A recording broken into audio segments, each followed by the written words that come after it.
औज़ुबिल्लाहिमिनश्शैतानिर्रजीम बिस्मिल्लाहिर्रहमानिर्रहीम। मोहसियो काल कहता है, सारी दुनिया का मुताला फितना फसाद के स्याह बादलों से तेरा उतार था। आलमी अर्ज़ी की फ़िज़ा वहशियाना बेचैनियों की कसीफ और गलीज़ बादलों से तारीक थी। दुनिया के हर हिस्से में इंसान अच्छे ज़राए इस्तेमाल करने के बजाय शरारत अमेज़ वसाइल पर एतमाद करता था। अमन और अतात पर जंग और मैदान जंग को तो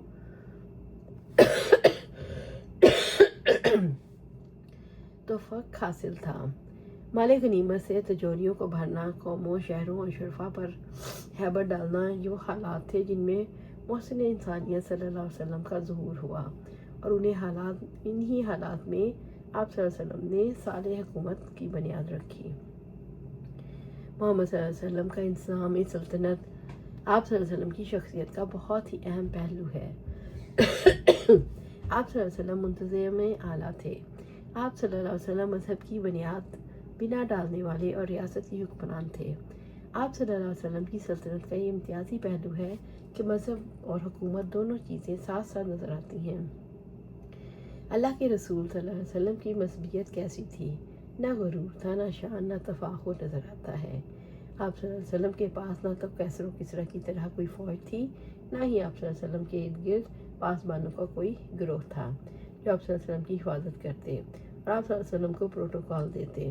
आप सल्लल्लाहु अलैहि वसल्लम तो इतने अजीम इंसान थे कि ना आप सल्लल्लाहु अलैहि वसल्लम को किसी प्रोटोकॉल की कोई ज़रूरत थी और ना आप सल्लल्लाहु अलैहि वसल्लम ने कभी इसकी ख्वाहिश की। ना आप सल्लल्लाहु अलैहि वसल्लम ने किसी महल का इंतखाब किया, ना मोहल्लात बनवाए, बल्कि ये ताना आप सल्लल्लाहु अलैहि वसल्लम को अहले मक्का ने भी दिया। आप सल्लल्लाहु अलैहि वसल्लम को ये बातें अहले मदीना से भी सुननी पड़ी।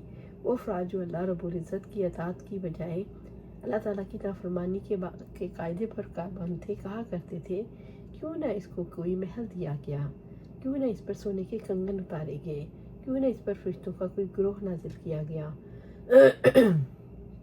जो अर्दली का काम करता, हटो बच्चों की सदाएं लगाता, ताकि हर किसी को पता लगता ये अल्लाह के रसूल हैं। आप सल्लल्लाहु अलैहि वसल्लम को देखें कि ना तो आप सल्लल्लाहु अलैहि वसल्लम के लिए कोई मुकर्रर आमदनी है, ना ही कोई ख्वासी कारिंदे हैं। अगर देखा जाए तो अल्लाह ताला की तरफ से किसी को अगर हुक्मरानी का हक है तो तारीख़ इंसानी में वो एक शख्स है जो मोहम्मद सल्लल्लाहु अलैहि वसल्लम है।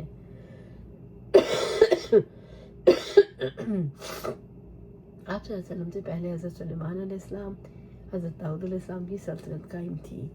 जो क़ुव्वतें, जो वसाइल उन्हें अता किए गए, उनके मुकाबले में अल्लाह के रसूल सल्लल्लाहु अलैहि वसल्लम को वो वसाइल मुहैया नहीं थे। कहाँ हज़रत सुलेमान अलैहिस्सलाम का दौर जहाँ हवाएं भी उनके ताबे थी, जिन्नात भी ताबे, परिंदे की बोलियाँ भी पहचानने वाले, परिंदों पर भी इख्तियार रखने वाले, माफूकुल फितरत क़ुव्वतें भी उनके ज़ेरे नगी, सब उनकी खिदमत करते, तब वो हुकूमत करने के काबिल थे। और यहाँ सूरत हाल क्या है? आप सल्लल्लाहु अलैहि वसल्लम की ज़ाती ज़िम्मेदारी ठहराई गई कि आप सल्लल्लाहु अलैहि वसल्लम खुद ऐसा माहौल पैदा करें और आप सल्लल्लाहु अलैहि वसल्लम के फ़हम फरासत की वजह से जो तब्दीली आएगी, इसके इंसानियत पर गहरे असरात मरतब होंगे। अल्लाह सुब्हानहू व तआला से दुआ है हमें कुरान और सुन्नत पर अमल करने की तौफीक दे, उस पर जमा दे और जन्नतुल फिरदौस के आला मुकाम पर अपने पास घर अता फरमाए। आमीन या रब्बिल आलमीन।